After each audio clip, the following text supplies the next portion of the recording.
Welcome to Rubber Band Live, the Australian recruitment and talent acquisition vodcast and podcast.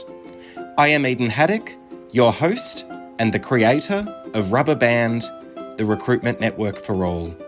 Let's go live. And we are live. Welcome everyone out there. Thank you so much for joining us on this beautiful winter Monday evening. Really excited by today's episode, Workforce Planning 101 for Talent and Recruitment Professionals. Now, before we begin, I would like to acknowledge the traditional custodians of the land that I live and work on, the Wadawurrung and Dja Dja Wurrung people. I recognise their continuing connection to the land and waterways. I pay my respects to their elders past, present and future, and I would like to extend this to all Aboriginal and Torres Strait Islander people. So for today's episode, Workforce Planning 101 for recruitment and talent professionals, we have a very special guest joining us today, Fiona Lund. Welcome, Fiona. Thanks so much, Eden. Thank you so much for having me, and good evening, everyone. It's such a pleasure to be here. Oh, pleasure's all of ours. We feel very lucky to have you tonight, Fiona. Thank you very, very much. No, very excited to be here. Now, tell me, Fiona, I know you very well, obviously. We've worked together for a number of years, but there will be people out there that haven't had the pleasure of meeting you. So tell me a little bit about, a bit of a quick summary about who you are and about your career.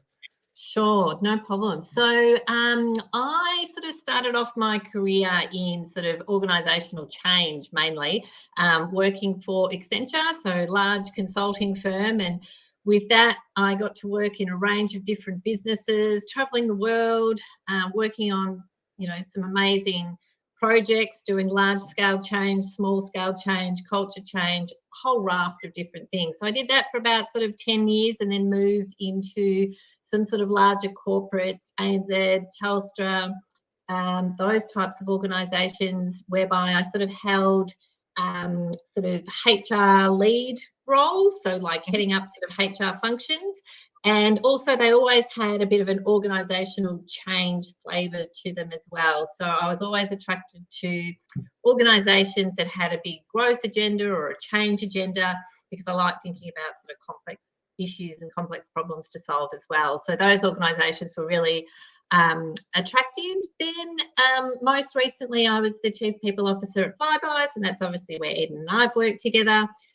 Being responsible completely for the entire people function, but also sort of comms, facilities, and the organisational sort of change landscape as well. And I'm actually thrilled to be able to say that I'm starting a new role on Thursday at the University of Melbourne as a People and Change Director to really lay the foundations for their people strategy moving forward, and then work out how to build a university for the future. So Melbourne Uni's just been, which is really, really exciting. Oh, well, congratulations to you, and a bigger congratulations to Melbourne Uni. They're very lucky to have you. Really, really looking forward to it, because I think, education, for those of you out there who've been working in education is one of those areas that's probably been underinvested in for some time. And I think, the focus is certainly changing in that area. Fabulous. All right, well, look, let's kick off. Let's talk about workforce planning. Right. Just a reminder to everyone out there, whether you're on Facebook, LinkedIn or YouTube, if you do have any questions or comments, please pop them in the chat box. We can read them all and we'll try and get to as many of them as we can. And even just a big shout out, hello. We'd love to see who's out there. So let's start though, Fiona. So we're talking about workforce planning, and that can be very big thing. And I know as a talent professional, it can be quite overwhelming, and to even just get a kind of grasp of what it is. So tell me, in a nutshell, what is workforce planning exactly? And I know that's a big question. It is a big question. And when you ask me that question, I've tried to sort of simplify it, because you're absolutely spot on. I think it can be overwhelming. So if you think about it at its simplest sort of level, it's about making sure that organisations have the right skills and capabilities in order to be able to execute on their organisational purpose, basically, in the long term. Because organisational purposes is something that is endearing over time. Whereas if you're trying to just build skills and capabilities to align to the organisational strategy, whilst that is absolutely important as well, that will change over time. So you need to be constantly thinking about the skills and capabilities you've got in the organisation and what you sort of need. So what you need right now versus what you might need in 6 months' time, in 12 months' time, and keeping an eye on the future, I think is really, really important. But most organisations don't do that, right? Most organisations think about the here and the now and what do I need to make my organisation tick right now. So there's a lot of maturity and education that's required to bring organisations on this journey, I think. Yeah, sure. So where do we, if you are, organizations, when they're focused on workforce planning, I can imagine there are, with everything that you kind of summarized there are various steps throughout that process, just like there is in any, I guess, HR, HR, anything that we're doing, right? There's going to be step one all the way through. So let's kind of focus on those steps and maybe walk through. Let's do a 7-step roadmap. What does it actually, how does it work? How does it operationalize? Yeah, okay. So firstly, what I'd say before I get into the steps is workforce planning needs to be an integral part of your overarching people plan, because really workforce planning goes across the entire employee life cycle. And I think, as talent professionals, some of you will have experience at the front end, and some of you might be lucky enough to have experience all the way through the employee life cycle, which we'll get to sort of later. But I think, if we break it down, typically you will start to think about workforce planning on a sort of an annual basis, and then you'll need to keep constantly review it on a quarterly basis. So the first step is really thinking about, okay, what is going on in the internal and external environment? So what's happening for your organisation? What are the organisational priorities at the moment? What's the strategy? What are the things that you need to deliver on? What's happening in the external market? So, are there particular skill sets that are in short supply? Is there a massive demand for particular types of talent? Is it really difficult to recruit certain types of talent? And, thinking about it in its broader sense, so sort of like a bit of a macro view. Then the next thing, so that's sort of step one. Step two is really more thinking about, okay, what does my current organisation look like? So what have I got? Like, you actually have to know what you've got to be able to think about what you might need, right? So, and it's difficult if you don't really fully understand what you've got in the organisation. And some organisations are better at doing it. Now, I don't think it's ever done. Like, you've got to keep working out, how do I really fully understand my current organisation? Then you've got to really think about, okay, what are the requirements, I suppose. Step 3 is more thinking about the requirements. So what do I actually need for now? Like, you might think about, and when I say now, I might say between sort of now and the next 6 months. It's very unusual that organisations think beyond 12 months at the moment, because things are changing, the environment's changing so quickly. But it's always good to keep a sort of a light bulb on the hill moment to sort of say, well, actually, we know that we're going to need, for example, people who are specialists in AI. As AI becomes more advanced in organisations, you might need people along that. So you sort of keep a bit of a lookout for that. So I think it's really understanding, where do you have really think, and working with execs. Like, you've got to work with your executive team, you've got to work with your business strategy to really understand what are the requirements of this business that's going to set it up for success sort of more longer term.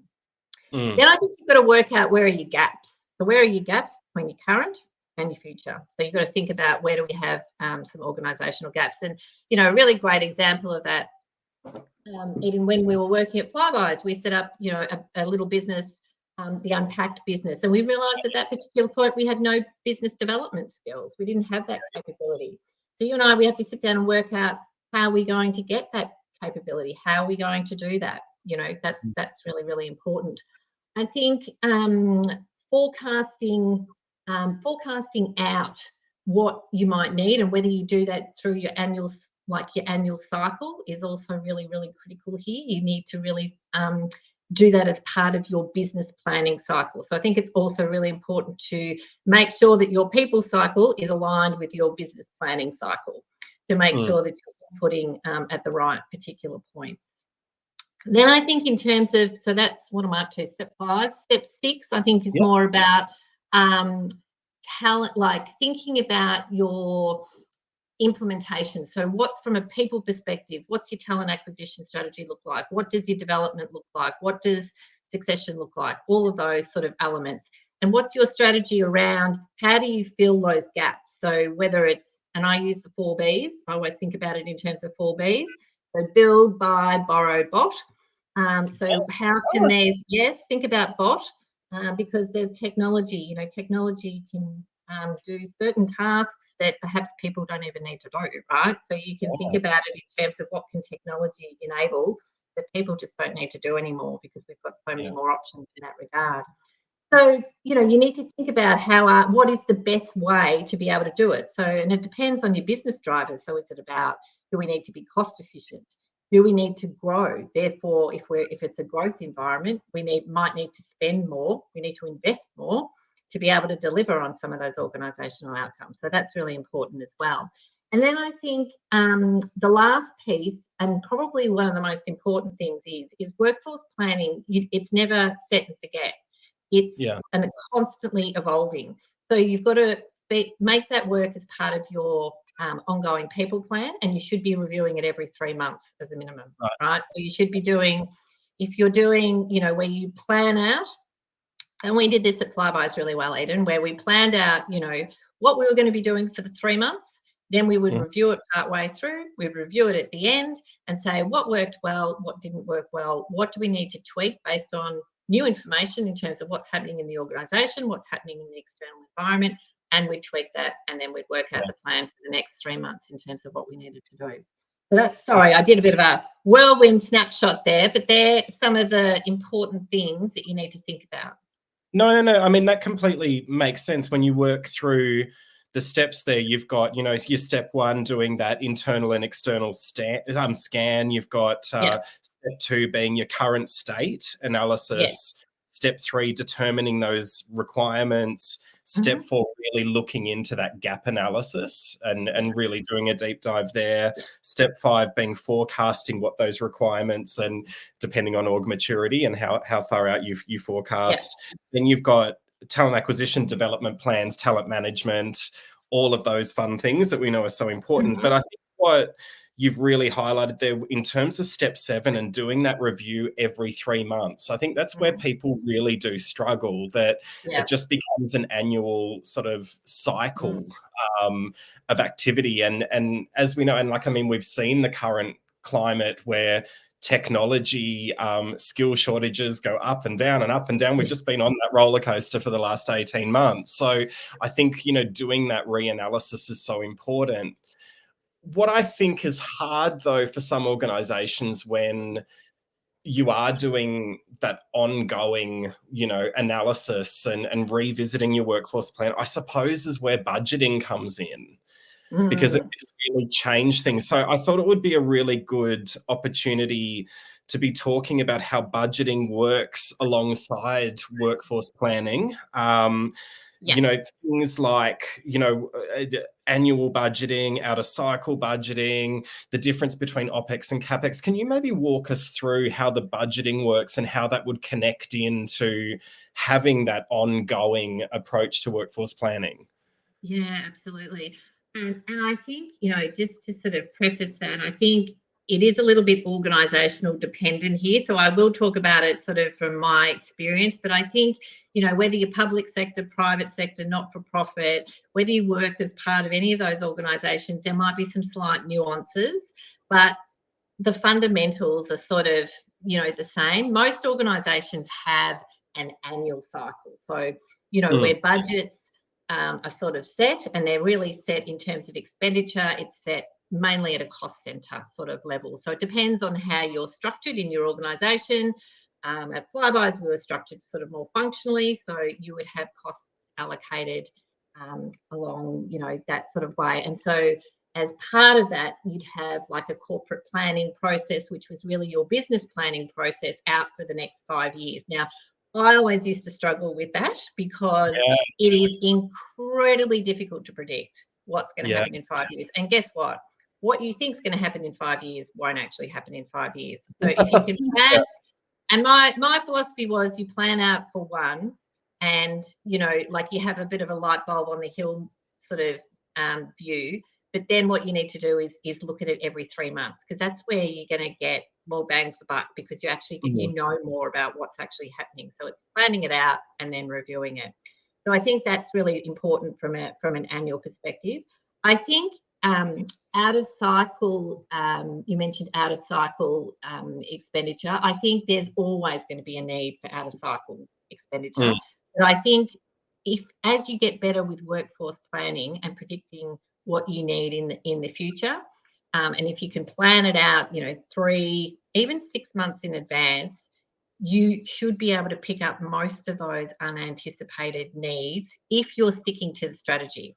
Now, it's when the strategy changes or something unexpected comes in, there's a downturn in the technology market or whatever, that then you've got to respond to that. And that will always happen, right? So then it becomes a bit of a prioritization piece around what roles are actually really important to fill, what roles aren't so important to fill. So then it becomes a priority-based call as to what's sort of required.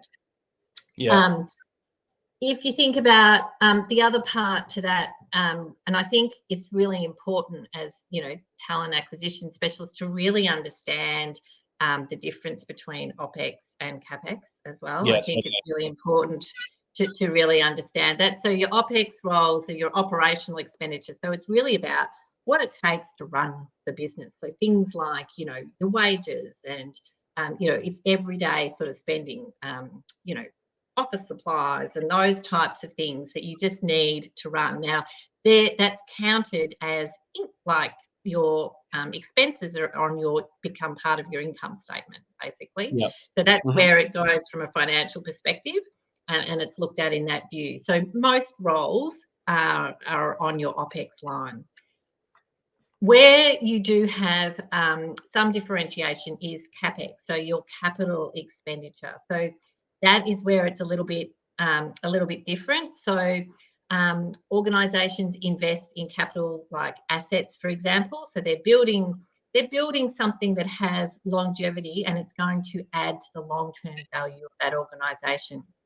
Now that ends up, you can depreciate those assets, and that forms part of the balance sheet, right? So that's where the difference is there.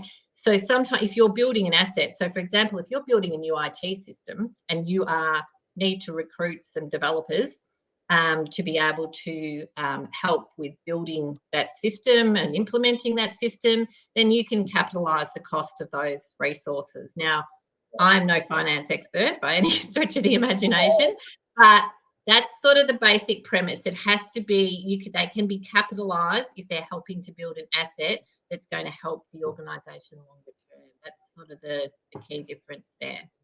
Right. So building something that is of value. Value, that's right. Monetized or make the business more valuable. Yes. So one of the things that, look, and this isn't a flyby's thing. This is a everywhere that I've worked thing. So you get your annual OPEX budget approved. Now, generally, the hiring manager will go, oh, great, I've got my 50 roles for the year approved. I'm going to throw them all to talent acquisition. And then the 1st of July, we're all basically head spinning. How do we have these conversations to kind of, let our hiring managers know, or work with our hiring managers to strategically hire at the right time and not try and hire them all at once? Have you got any advice on that? Yeah, I think it's a really great question, and I think it's a constant, challenge for us all in this profession. And I think because you've always got line managers who are trying to balance short, medium and longer term needs of the functions that they're sort of looking after. But I think one of the main things that I think is really important to do is to build really great relationships with your line managers. and show where you can actually add value. So when they're saying, oh, here, it's now July 1, I've got these 30 roles that I need you to go and recruit. Here's all the PDs, go and do it. Rather than, just being an order taker and an executor of what they want, it's actually sitting down with them and actually planning it out in a way that's going to make sense to help. Firstly, you've got to design jobs that are going to be attractive for individuals.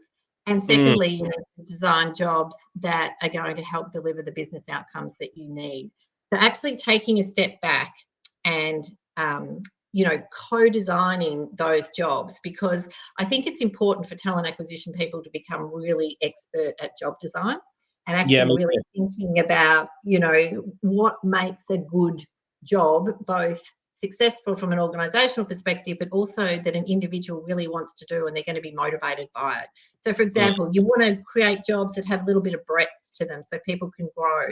They're not going to grow out of those jobs in 5 seconds. Do you know what I mean? So I think, it's really about building your credibility. I think you need to also understand the business. What makes the business tick? Like really get under the bonnet and really understand so that you can add value back. Because I think, and sometimes you need to get runs on the board. So you just need to execute beautifully. So recruit some roles, get those people in, get runs on the board. You start to build your credibility, and then you can go and do the next thing. Yeah. So it might be to then, sit down, have a broader conversation about, okay, what does the next 6 months look like in your part of the world? How are we going to do it? Are we going to develop people currently in the organisation? Do we need to have everyone come in brand new? Do we invest in current people in the organisation? Do we just is it just a short-term need or versus is it a longer-term need? Do we need these capabilities longer-term, short-term, etc.? So for me, a lot of it is about having that detailed, in-depth conversation, but sometimes that's hard to do unless you've got license to play. And the way to get license to play is through those relationships and delivering previously. Yeah, and I think we're talking here about position design and working with your managers on effective position design, and it's something that a lot of talent teams, and I had prior to working with you, really struggled with. That a PD would be handed to me to go to market, and I'd kind of look at it and go, I don't think this role has a lot of breadth to it. I don't think it's going to excite anyone in the market, but it wasn't my position to actually design the role because that sat with another team. And I think, your advice there in terms of getting some quick wins. I know, when we worked together at Flybys, and you were always very passionate about my team being involved in position design, and it was part of the reasons why we were so successful. But we couldn't go from they were all from a large corporate previously. We couldn't go from zero to hero, basically. And I think my advice to anyone out there is, if you receive those roles where you think the position could look more attractive in the market, is to actually have that conversation with your hiring manager and to revisit the role and say, hey, I actually think we should maybe make some tweaks here. And the more that you have those conversations, then the more you become involved in the actual design. And eventually it probably will sit within the talent team. Absolutely. And, I think, you guys are in the best possible position as well to have those conversations, because you see it right at the sort of the front end. And I think as you get further involved down the employee life cycle, you really you get to understand the business even more. But yes, I couldn't agree more. It's absolutely, and that's where you need to develop your expertise. If you haven't developed your expertise in that area, absolutely invest in it. Talk to different people about how to go about doing that, because it's really, really, it's a critical value add activity that I just think will get you from, 0 to 100 with not too much investment, but the returns will be enormous, both for you and for the organisation. Absolutely. Engagement, turnover, all of those things. And I think all of those wonderful things. Yeah. When it comes to talent acquisition, we don't want to replace people. We want to be working on the exciting, newly created roles. We want the growth roles. We don't want to be churning through the same roles over and over. So I agree, it starts with really good org design, but really good role design is so Absolutely. imperative to it, because it impacts that turnover, it impacts engagement. You have a greater collaborative culture. You've got people that are stretching in their roles and loving life and loving work, and Exactly. so It's important. critical. Yeah, Yeah. couldn't agree more. 100%. But look, speaking of, we're sort of going down the path now of, more into talent management and internal Mm, mobility. I think, where do you see, I guess, performance and succession fitting into workforce planning, and how do we, I guess, ensure that effective internal mobility is factored into all of this? You're yeah. talking about, the what skills do we have? How do we factor all of that in? Yeah, that's a great question. So I think, in terms of what skills do we have, I think, and this is where it comes as part of your overarching strategy, this is where the employee life cycle is so interlinked and integrated, right? Because you want to think about, okay, how might, if we don't have these skills, how might we develop these skills within our organization? So, and it's an organizational strategic lever that you can absolutely impact. Are we going to invest in our people? Now, it's either always number one or number two. People leave organisations because they're not getting developed in their career. There's no Yeah. career development, right? Or they've got a bad leader. I mean, they're the top two reasons that come up all the time, right? So we know that. So it's worthwhile investing rather than, when someone leaves, it's a great opportunity to think about, okay, how can I think about this job differently? How can I design this? And linking it to your performance in succession. So if you're thinking about, who your high performers are, who's ready for a move, what skills and capabilities. So thinking about individuals. So it's a bit of a science and an art when you're Yeah. talking about this sort of thing, right? Because you're thinking about, when you bring in performance and succession, you're thinking about the person and developing the person and what person might actually fit into that sort of role that you might have, and think about how you then develop them across that sort of life cycle. So I think, that's incredibly, incredibly important Yeah, to really be 100%. able to do that.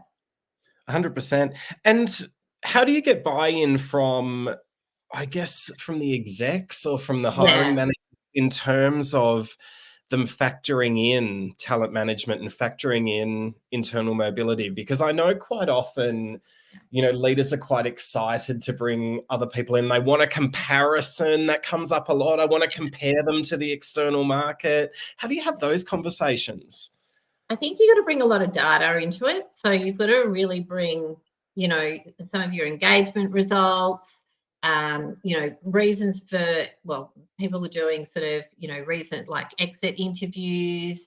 A lot of people are doing stay interviews now. So what makes people stay? But you've got to bring in some data to really understand that having an internal mobility strategy is not something that's a nice to have anymore. It's absolutely critical, because all the data tells us that that's what people want to be able to develop and grow their careers in organizations. Otherwise, people leave, right? So Yeah. it's costing you money. So you can show it from a data point in terms of how much money it's costing you with your turnover.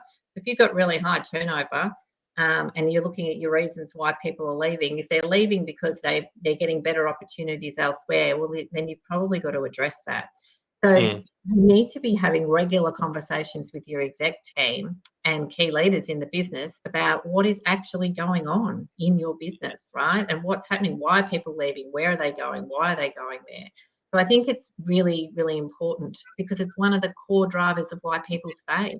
People mm, stay because they're challenged, they've got opportunities. So it's about, as an organisation, you've got to balance the needs of the individual and balance the needs of the organisation. And without an internal mobility strategy now, it's almost like it's foundational 101. You've got to mm. have an internal mobility strategy. It is absolutely essential. Like, if it's one thing that you go away and think about tomorrow, there was an actual, I was at a conference last week. There was a really interesting stat that there's only 28% of Australian organisations that have an active internal mobility strategy.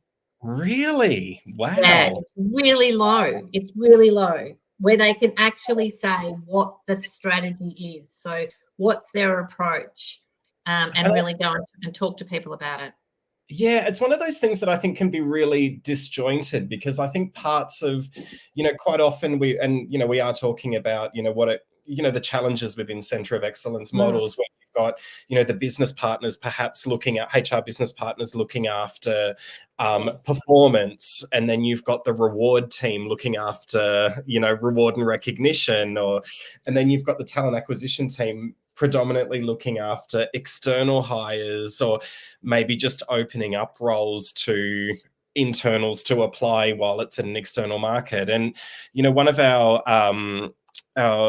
viewers out there has said, how do companies manage internal recruitment? Like, what would you, based on your knowledge and experience, what would you say is kind of best practice in terms of how to have an internal mobility program? Yeah, I think one of the things, and they sort of go hand in glove a little bit, it's around understanding careers and what's important to your people in your organization from a careers perspective. Because it used to be once, and it depends on the size of your business too, right? Because it always used to be a hierarchical, oh, we just got to climb the corporate ladder. Well, we know that that's not what people want. People want to have different experiences and different breadths. So it's about creating, I suppose, firstly, I think the simplest thing that you can do to start with is to create visibility of all your job vacancies or job opportunities that you have, and make sure that it's visible, not just externally, but also internally, and that you promote it. You actually talk about it, right? You've got to talk about it. So, in your regular operational cadence, you should be talking about it and celebrating successes to say, Eden, isn't it amazing? Eden got promoted. He went through an interview process and he was successful in this. So you've got to actually talk about it. You've got to make it real for people so that people can actually see, well, actually, this does happen in our organisation. People are successful in getting internal roles. But there's got to be, unless it's absolutely supported at the exec level, won't happen, right? Because if the execs, as you say, they just want to keep comparing the external market because there might be someone better out there, then they're not actually being real about it. And that's where it's hard, because you've got to keep, then it feels like you're hitting your head against a brick wall a little bit, but you've got to keep chipping away. You've got to keep having those conversations. It's really important just to try and reframe people's mindset to say, actually, if you invest here, this person has potential, right? And particularly if you're thinking about it from if you're thinking about your people who perform really well and they've got really high potential. So if you're looking at, succession plans and, when you're looking at your if people do 9-box or 6-box matrix, you can have a look to see who might be successful in those roles. So you've really got to think about all of those sort of elements as part of your internal mobility strategy. Yeah, and look, it's really funny we talk about that comparison to the external market. It's been a pet hate of mine for a very long time. I because agree. if I'm an internal employee or an internal candidate, and I know that I've been compared to the external market, but then I've been successfully promoted, it feels like, due to the fact that you couldn't find anyone better. Like it almost has that kind of vibe to it, that it takes away from the celebration of that success that you should actually be promoting, and, like you're saying, like shouting it from the rooftop and saying all these people in our organization get all of these great opportunities, and that leads to greater engagement.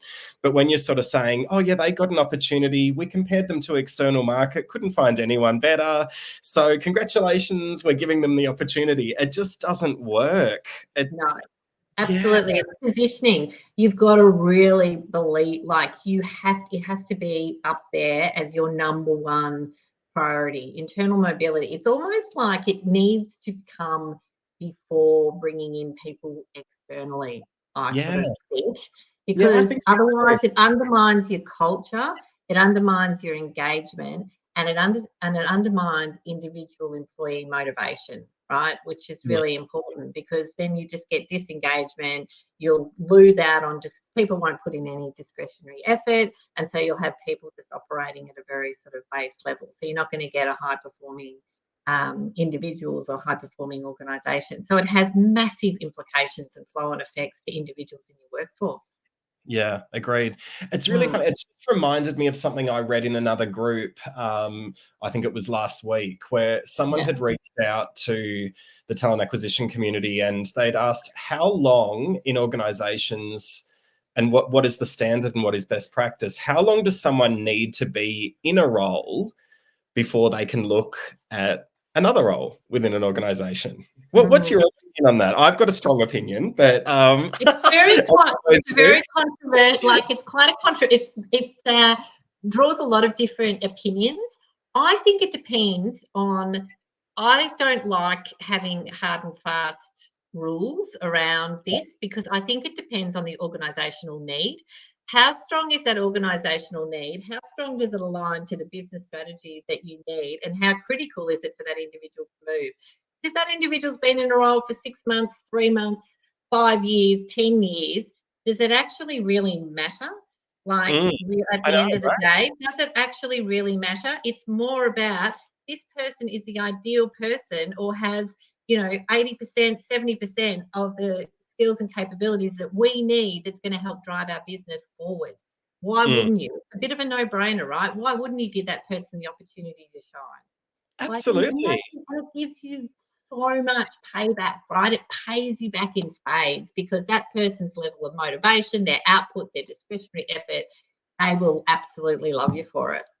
Yeah, and the optics of it as well. But I think, to be able to celebrate someone stepping up, I think I understand the argument that someone needs to have made probation because that's when their employment is ultimately confirmed. So Yeah. I get that. But a lot of organizations say, no, for us to get return on our investment, you need to be in a role for 12 months. And having those hard rules, Mm, like you say, what if that person is ready to step up in 11 months and you've got your competitor tapping them on the shoulder saying, hey, I've got an opportunity for you? It yeah. just, I agree. I think, probation, I understand. Beyond that, it's down to the individual and their performance. People will Yeah. always learn faster than other people, or people will be ready for Cool. new opportunities, or, perhaps their leader left earlier than was anticipated and you want to give them a chance to step up and stretch in their role because they're doing a good Yeah. job, all of that. The other thing too, Eden, is that ties back to how strong your internal mobility strategy actually is in your organisation. Because if people really want to get the best out of people, it doesn't matter where in the organisation the opportunity might lie, they will willingly let that person go because it's going to benefit the organisation and the person. Whereas if people, because we know that some people try and hold on to people because they don't Yeah. want to let them go because, oh my God, my whole world's going to fall apart, right? Yeah. So it's also being selfless as a line manager to say, I want to let this person go because they're going to go and do amazing things and develop their skills even further. And that aligns to people's mindset around how they view internal mobility. Yeah. And look, and we've talked about that before, like I even think that sometimes those opportunities can be external that are going to Yeah. help people. And I know, at Flybuys, we had Yep. so many people that would Yep. come back after having an Yep. opportunity that they would learn something else and then they'd be able to come in because, being a small organization, we didn't have every opportunity under the sun for everyone. So, and Absolutely. Absolutely. And that's why the whole relationship with your employees is so critical, even once they've left the organisation. How yeah, you treat those people and how you keep them part of your Flybuys community, or sorry, your organisational community is really, really important, right? yeah. I don't think people are doing that, what would I call it? Company alumni very well at the moment. And I actually think it's going to be critical to workforce planning. Actually, going even Actually, a further. really good point. We haven't talked about that. Yeah, It's a really I think good going point. even further and saying who is the critical talent or who is the Mm, high performing talent or the people that we've had in the organization before that will bring yeah. skill sets, and how do we nurture and keep ourselves Mm, engaged with those employees? I think that's a really cool strategy to bring into workforce planning. Look at your levers, look at your regrettable absolutely. losses. And it'll be a massive, if your organisation can do that well, it'll be a massive market differentiator because no one's really, I don't know anyone who's doing that No, well in terms of maintaining those relationships. And I think, no, not at all. if you can do that really well, particularly when you're in a tight market, particularly, and maybe you do it by job family to start with, where you've got, Mm. where you've got skill shortages. Mm. That could be a way to start. Start small. Don't think about it as this big behemoth. Just start really small. Yeah, it doesn't end with the exit interview, No, not at Yeah. all. No, it shouldn't. Absolutely not. No. Mm. I've Because you've just got had to a think really about them just like a customer. They're a customer, right? So think Yeah, about it like you do with your customers in your business. yeah, You absolutely. want to get lifetime. It's that lifetime value piece, Mm. right? Mm. Love it. Love it. That we could have a whole nother session on that. We might talk about We could. that. We I could. know, typical you and I, we go off on a tangent and get I really passionate. know. I know. Sorry, guys. Sorry if we have gone off on a slight tangent.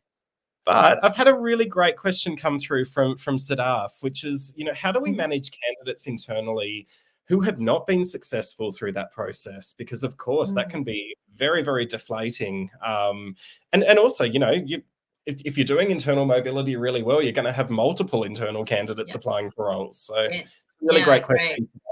That's a really awesome question, stuff. I think what's really important there is that, the line manager, and you need to have well-skilled line managers to be able to do this, is to really sit down with that particular individual and explain the rationale and the reasons why they didn't get that role. But then more importantly is then thinking about their development plan. Okay, and making sure that they've got a really, really strong development plan in terms of where they want to go and what they want to do so that they can be successful in getting that role in, say, 6 to 12 months' time. So, where were their gaps? Look at how you can fill those gaps. So, if you're really backing that candidate, because I think it's really important to have an honest conversation with that person, say, actually, we really think you've got an awful lot of potential, but we think you've got a couple of gaps in these areas, but we're going to invest in you over the next, whatever the time, 6 to 12 months, to develop those skills so that when an opportunity like that comes up again, you will be ready for it. Like, I Mm. think you can turn it around into a positive. I think you need to make sure that, you can absolutely reframe that conversation about, okay, right now, you weren't successful, but guess what? We can get you there if we work together and do these things over the next little while. So, because Angela, thank you, Angela, for your comment. Because she's enjoying when we go off on a tangent, I'm going to go off on another one. So thank you, Angela. I want to give you a scenario in this case that kind of covers what Yeah, Sadaf was talking about as well. So, if yeah, you're a hiring manager, one of your team members is applying for a role within your team, and you don't think that they're ready for that role, yes, but part of your process is you allow internals to apply for those roles. Let's say that internal candidate that you don't think is ready knocks it out of the park in the interview. What do you think? Do you take a shot? Do you give them a go, even though you don't think they're quite ready? My answer to that, and this, not everyone does this, I always look at people's potential. I always think about what is possible, and I would give them a go every day of the week. But what I would make sure is that you're setting them up for success. So, what support do they need around them in order to be successful? If we still think that there's a slight bit of gap, they might knock it out of the park, which is amazing and awesome. I think you've just got to make sure that you have the right support, the right scaffolding, basically, around the building, just to make sure that, but I think what's really important is you've got to make sure that the line manager is going to back them 100%, right? So if they make mistakes, it's okay, that they're going to learn from those mistakes and, keep moving forward. So I think there's got to be that absolute, critical support from the line manager. That's a really important relationship. But yeah, absolutely, every day of the week, I go for potential, because skill can be taught, Yeah. capability can be taught, right? It's it's about people's aptitude and their attitude. If they're hungry and they want to learn and they want to develop and they want to grow, I mean, they're amazing attributes, and not every single person has those. But if you see those in people, and they're the people that can go on and be successful and develop and grow in their roles, so they're the people that you want in your organisation, in my view. Yeah. No, agreed, because I don't think we look at secondment growth opportunities enough. Like, in my opinion, those kind of individuals, like, you're right, like, put them into a secondment role for a period of time, Yeah, get the support network yeah, around them, explain to yeah. them, we want to give this a shot. It may not work out, but put your, Mm, give it your yeah, all. Tell us what support you need. exactly. We're here to enable you to be really Yeah, successful in that role. But if it doesn't work out, it doesn't work out, but we're going to give it a crack. And I think that's that's exactly right. And yeah, really, at the end of the day, if you've got the right support, structure in place, what have you got to lose? exactly. Because you get a lot of kudos from it, both from the individual, both from a value proposition perspective in the market. Like, you actually start to build a good reputation in the market that you're willing to give people a chance and a go at other parts of the business as well, if that's what people are looking for. So I think there's lots of reasons to do it. I can't really think of that many reasons not to do Why it. not? Yeah, Yeah, why exactly. not? Yeah. Exactly. So And let's also, I just think it's part of that learning culture. It's learning, yeah, as you said, Eden. It's learning. If it doesn't work, well, guess what? We'll try something else. yeah, exactly. Hmm. Test and learn. Big fan. Yeah, absolutely. Excellent. So, how do you think to make this all flow effectively? How Hmm. do we design our people team? And do you believe a centre of excellence model is effective in the year 2023? I don't. I'm not a big fan of centre of excellence. Now, I will put a little caveat around that. So, um, I think sometimes centre of excellence, depending on the size of your organisation, can work well. I think where centre of excellence, what I've seen in my career is that if you're working in a centre of excellence for too long, you can become a little bit disconnected from the business and really understanding the business and what makes it tick.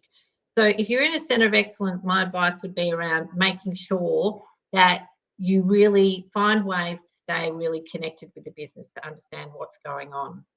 I like the model whereby you have a much broader view of the employee life cycle. So I think talent acquisition professionals are amazing individuals. You have amazing capacity for work, and I think you guys do an amazing job.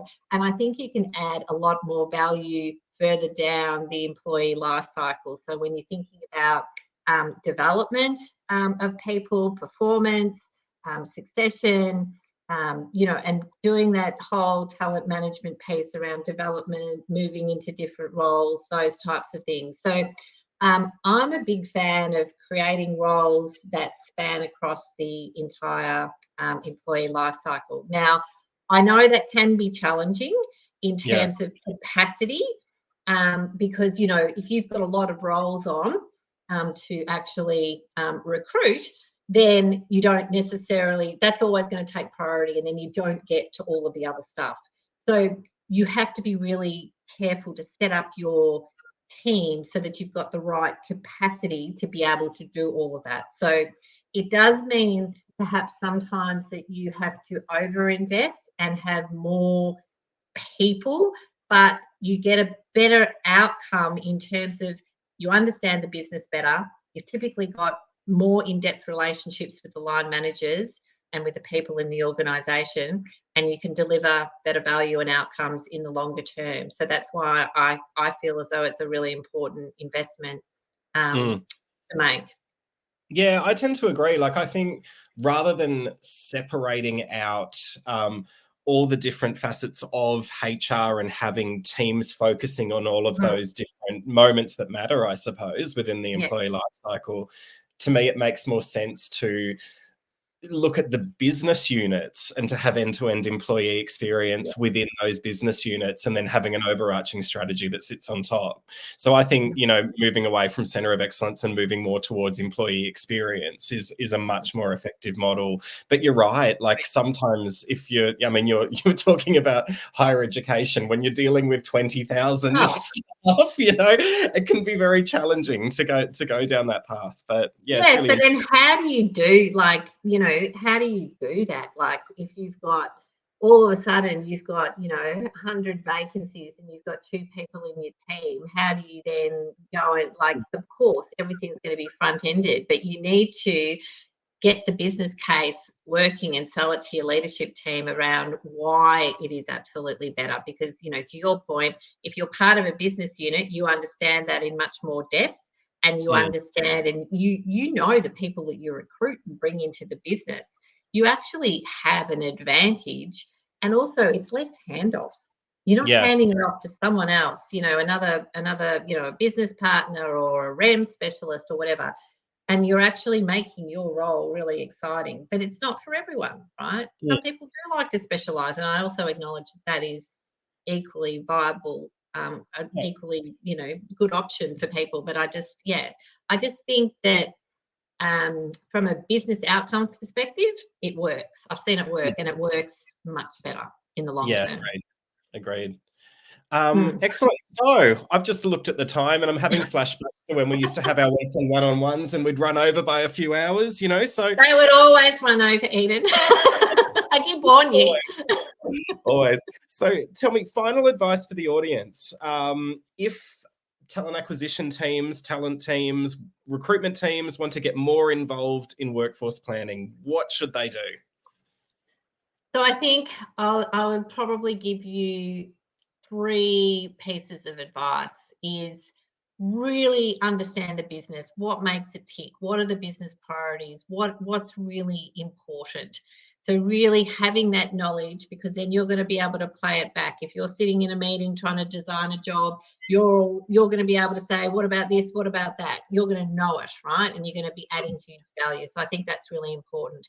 Invest the time in building relationships with your line managers and your execs. Find out as much as you can about the strategy. Build those relationships. Get some runs on the board, because then that will build trust and credibility for you then to get involved in more things and more aspects of the workforce planning cycle as well. I think, you know, if you think, and my final piece of advice is to really think about talent as more talent management, as a more holistic piece. So think about it not just about the acquiring piece at the front end, but thinking about how you go, as you know, Eden said before, it's more about that employee experience. How do those people then go through the life cycle? How do you develop them? How do you grow their careers? How do you make sure they're performing effectively? Work with the business, co-design everything, because no one person in this world anymore has all of the answers. No. You know, we know that the collective output of working together with so many people will come up with some amazing ideas. So, you know, if you think about it in a more holistic sense, don't get too narrow and too bogged down in just the talent acquisition piece at the front end. Think about the longer term piece, and then you can join those dots together, and you'll find that you're adding so much more value to the business. Absolutely. And I think my final piece of advice, and it was just really sparked from our conversation today, is when you're looking at your internal team or your internal employees when it comes to mobility, those that have left need to play a part in that. So you need to stop looking at you know, your employees, and that employee life cycle doesn't end when they leave, and it doesn't end when they hand back their computer and sign their exit interview and, you know, walk away. To continue to be nurturing that talent, because I think, you know, like you said earlier, Fiona, if someone gets that right, it will have such a huge impact, not only on their organization, but I think on us as an industry as well. Absolutely. It's just such a missed opportunity. People don't think about it. It's almost like, okay, you've gone, but then if you actually create opportunities to stay, one of the ways you could think about it is, okay, you need to go out into another organization, get this experience, then we would love to have you back to do X, Y, Z. Yeah. And then how do you foster that relationship so that you can get them back to do X, Y, Z? Exactly. Food for thought, right? Great way to end today. Always. Great way to end. Fiona, thank you so much for joining, and thanks everyone out there for all the great comments and questions. It's been a really awesome session, Fee. So thank you so much for joining us, and can't wait to see all the amazing things you do in your new role. Congratulations once again. Thank you so much, and I really thank the entire audience for listening. I hope you found it useful and got a couple of things to take away. And I really appreciated the great questions along the way as well. It sounds like people are really thinking about all of the top issues and the challenges. I think a lot of the challenges are quite similar across lots of different organisations. So thank you. And industries, yeah. Thank you so much, Fiona, and thank you everyone out there.